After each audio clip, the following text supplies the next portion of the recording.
I work doing family case management in a truancy intervention program, School First or Escuela C in Spanish. And I live here on the west side, about a mile from Neighborhood House.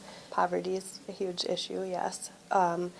So that affects things like housing, finding affordable housing, safe housing, clean housing.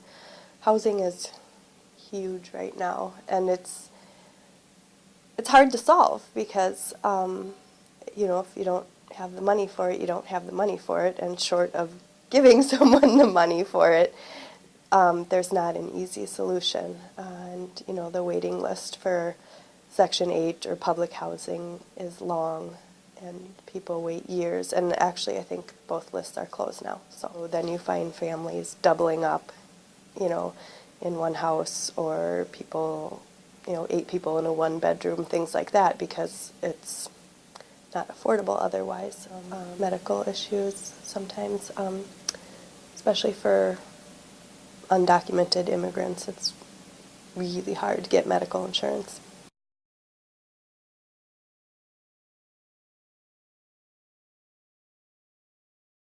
I just graduated from the master's program in social work from the University of Minnesota, and I'm involved into research projects right now.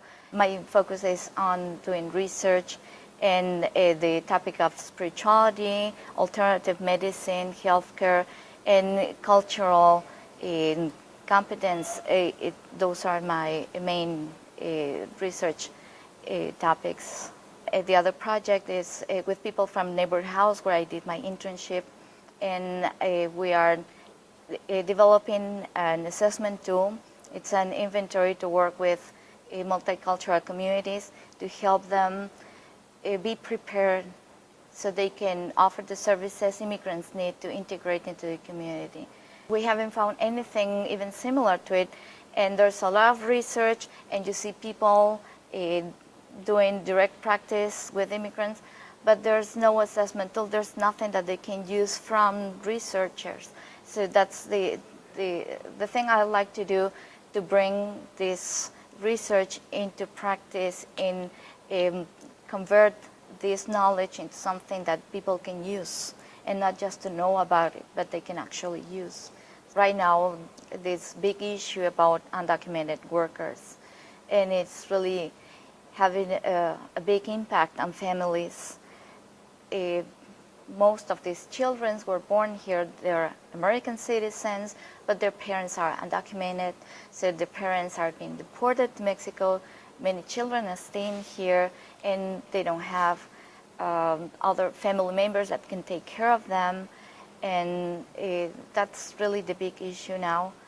Now that there are a lot of immigrant rates and all the deportation issues, people are not going to a doctor. They don't want people to know they're here, and if they're sick, they try all these home remedies and try to do other things, but even if they are eligible for some emergency services, they're not willing to take the chance of telling someone that they're undocumented.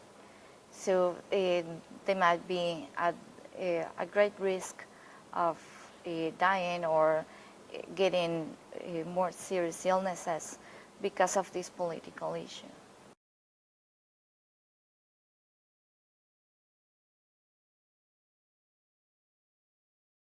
We don't sit around saying, what are we going to call ourselves today? Are we going to be Chicanos today? Are we going to be Hispanics today? We don't do that.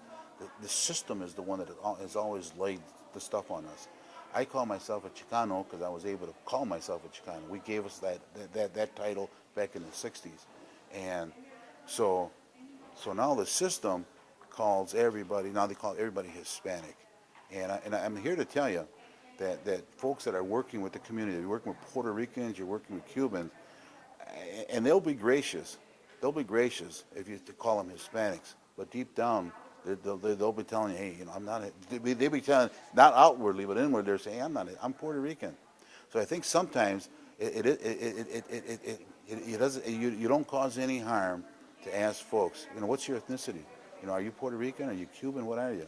because they'll take that better than saying calling them Hispanic. The idea of calling people Hispanic, that's just more about how the American government tried to classify people Hispanic because people speak Spanish, but then they started using the term Latino because people from Brazil don't speak Spanish, they speak Portuguese, and there are a few other people in Latin America that speak other languages. But these languages are also part of the Romance languages. So that's the idea of calling Latino and not just Hispanic. There are people from Latin America that don't speak Spanish. If we have to be called something, call us of the country of origin that we're from.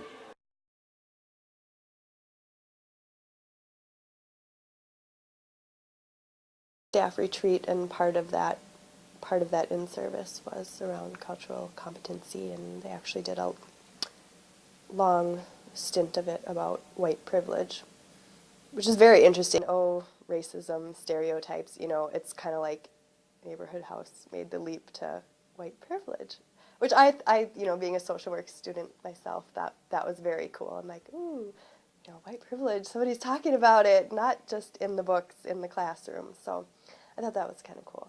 Most people, they don't think about it, or if they do, they don't acknowledge it, And I think one other thing I would add to that, Jessica, I would add that person is a Caucasian person, and that person needs to somewhere reflect back on, what's your attitude? What do you think about Mexicans? What do you think about black folks?